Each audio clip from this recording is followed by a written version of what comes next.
Les gars, j'espère que vous allez tous bien. Content de vous retrouver aujourd'hui. Ça y est, demain, retour du Barça. 2 semaines de trêve internationale qui ont été assez longues, mais là, est-ce que vous êtes prêts? Est-ce que vous êtes prêts à l'enchaînement de matchs, à l'enchaînement de stress, à l'enchaînement d'enjeux? Parce que vous jouez Séville, ensuite le Bayern, ensuite le Classico, Real Madrid. Là-bas, ça va être agité. On va avoir de quoi parler. Il y aura bien sûr des vidéos tout au long de la semaine.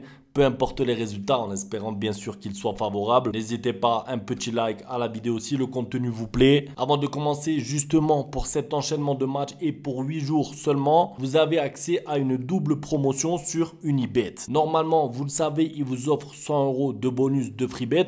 Là, il vous offre 10 euros déjà dès que vous vous inscrivez. Pour faire votre premier pari, par exemple, ça peut être intéressant. Et ensuite, après votre premier dépôt, vous aurez aussi jusqu'à 100 euros de bonus de freebet pour miser, que ce soit sur le Barça, les matchs de Ligue des Champions. En fait, c'est ça, c'est un double bonus spécial pour la Ligue des Champions normalement, mais il est actif toute la semaine. Je vous mets donc le lien dans la description. Un petit peu plus tard, je vous partagerai mes pronostics à moi pour ce match contre Séville. Merci à Unibet pour le soutien et merci à vous pour votre confiance. Alors on va commencer par la une de Mundo Deportivo que j'ai beaucoup aimé, les transferts d'automne. Pourquoi? Parce que c'est un peu comme si le Barça venait de faire un petit mercato pendant cette trêve internationale. Je crois que c'est Macian qui en parlait. Je suis complètement d'accord avec lui et bien sûr avec Mundo Deportivo parce que j'en ai parlé un petit peu hier. Mais Gavi, Fermin Lopez, Dani Olmo et en plus un nouveau gardien. C'est pas une nouvelle équipe, mais c'est un petit peu comme si vous êtes allé au mercato acheter 2-3 joueurs. C'est clairement des joueurs qui vont vous faire du bien. D'ailleurs, un petit peu plus tard, je donnerai ma composition idéale pour ce match. Combien de minutes doivent jouer ces joueurs? On verra tout ça. Je voulais vous partager cette photo aussi avec Xavi qui a mis sur Instagram. Un plaisir de te rencontrer. Bonne chance, Hansi et Visca Barça. Je voulais partager ça parce qu'il y a une petite guerre, vous le savez, entre les fans de Hansi Flick, les fans de Xavi qui voulaient qu'il reste, ceux qui sont contents qu'il soit parti et tout.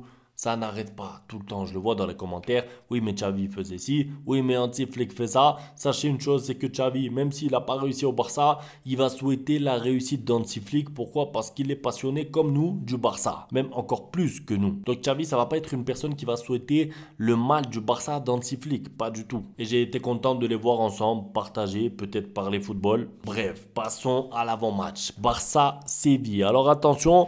Moi, je suis méfiant pour ce match. Je vous le dis parce que j'ai lu un petit peu partout comme quoi, pas Hansi Flick, mais des gens, des supporters, nous, vous, dans les commentaires et tout, on préconise la rotation. C'est bien, mais attention quand même. Parce que la rotation, d'accord, il faut faire attention. Le match d'après, c'est le Bayern. Ensuite, c'est le Real Madrid. Ça va être des matchs, bien sûr, prestigieux, des matchs à gagner. Mais le match contre Séville, il coûte 3 points. Il vaut 3 points aussi. Ça veut dire qu'une victoire contre Séville vous donne 3 points. Une victoire contre le Real Madrid vous donne 3 points. Bien sûr, en termes de prestige, je préfère 100 fois gagner le Real Madrid. Je suis complètement d'accord. Mais il ne faut pas non plus abandonner ce match. Il ne faut pas non plus croire que le match est gagné, même avec beaucoup de rotation, un petit peu comme contre Osasuna.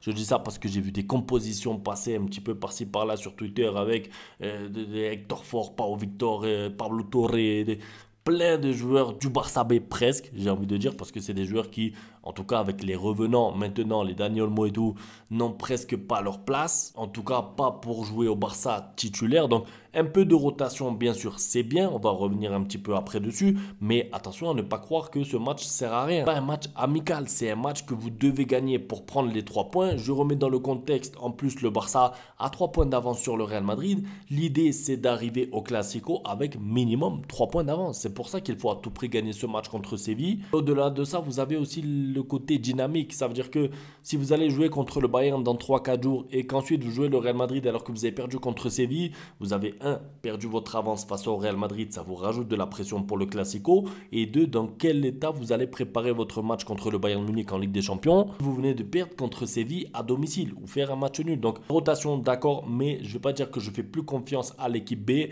Mais le match contre Osasuna, ça m'a fait comprendre que tu ne peux pas non plus te permettre de changer 6, 7, 8 joueurs. Parce que du coup, c'est plus la même équipe. Et en plus de ça, tu joues contre une équipe quand même. Moi, je ne les sous-estime pas. Je vous le dis. Parce que Séville, regardez par exemple là leur dernier résultat. Match nul contre Bilbao là-bas. Victoire contre le Betis Séville. J'avais vu le match.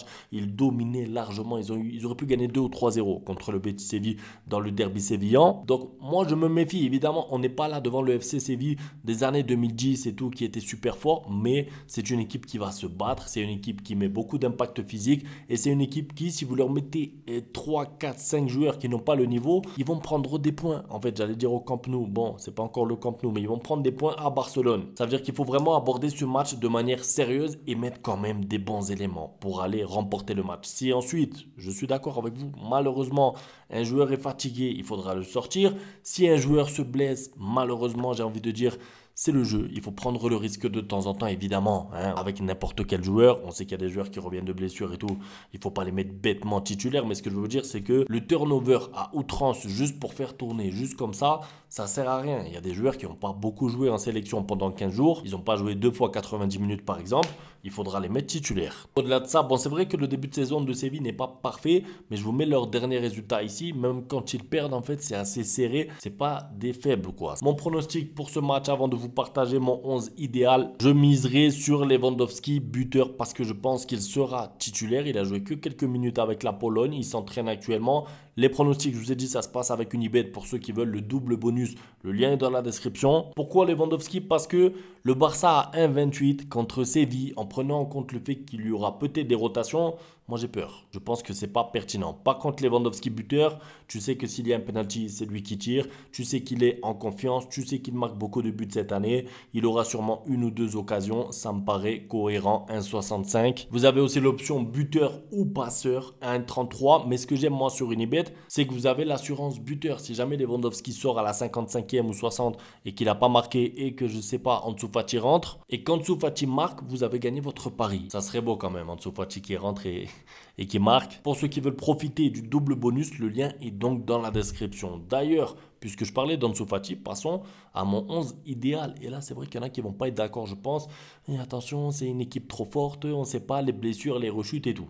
C'est vrai, on ne peut jamais contrôler les futures blessures. Il y a des joueurs qui vont à l'entraînement et qui se blessent. Il y a des joueurs qui se font les ligaments croisés comme Ter Stegen sur une simple sortie.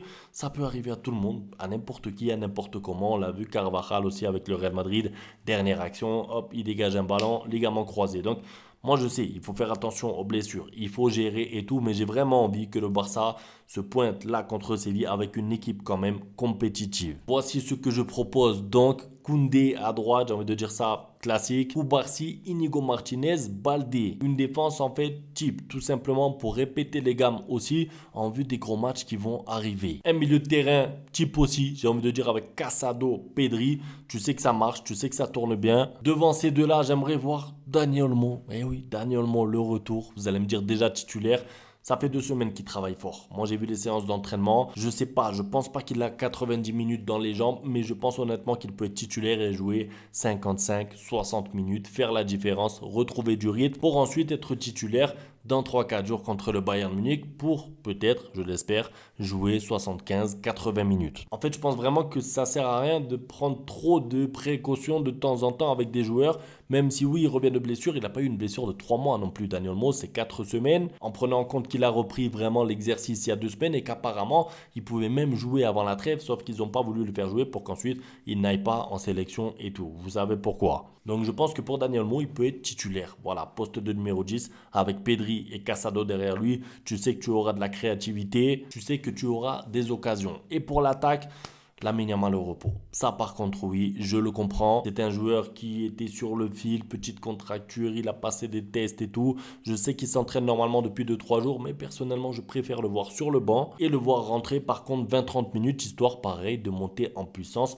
en vue du match contre le Real et contre le Bayern. Du coup à sa place, Rafinha à droite, qui vous le savez peut jouer à droite, dans l'axe, à gauche, un peu partout. Il est vraiment performant partout. À gauche du coup, Ansu Fati. Tout à l'heure, j'ai dit pour le pari et tout, pour prendre un exemple, Ansu Fati pourrait rentrer en cours de match, mais moi, je vous le dis, j'aimerais le voir titulaire. En fait, je considère vraiment que c'est un match pour lui, c'est-à-dire que c'est un match à domicile, contre une équipe quand même correcte, oui, mais le mettre dans des conditions de titulaire, avec en plus un petit peu de responsabilité, ça peut être pertinent pour lui. À côté de lui, bien sûr, Lewandowski, numéro 9. C'est important quand même d'avoir ton buteur parce que j'ai pas envie de voir en fait un Barça malmené. Et ensuite, tu fais rentrer Lamine Yamal à la 65 dans la catastrophe. Lewandowski aussi. C'est vrai que Lewandowski était remplaçant avec la Pologne, mais justement, en fait, il n'a pas beaucoup joué pendant ce rassemblement. Je pense que lui aussi peut être titulaire et jouer 55-60 minutes. Et si jamais le match se passe bien, tu peux sortir Dani Olmo, tu peux sortir Lewandowski, tu peux faire rentrer Lamine Yamal, tu as un banc. Tu peux faire rentrer De Jong, Gavi aussi qui peut faire son retour et jouer 5-8 minutes en fin de match. Bref, il va falloir commencer à gérer tout cet effectif. C'est vrai, ça fait un 11 quand même costaud, mais c'est Séville en face. Et pour moi, je vous ai dit, c'est le début d'une nouvelle dynamique. Parce que c'est le premier match après la trêve et c'est le match d'avant les chocs, Bayern et Real. C'est tout pour la vidéo, donc n'hésitez pas dans les commentaires à me dire ce que vous en pensez concernant la composition, concernant mon pronostic. Le double bonus, ça se passe avec une Ibet, le lien dans la description. Merci à tous et à demain pour la suite ou à plus tard pour le débrief du Real. Ciao.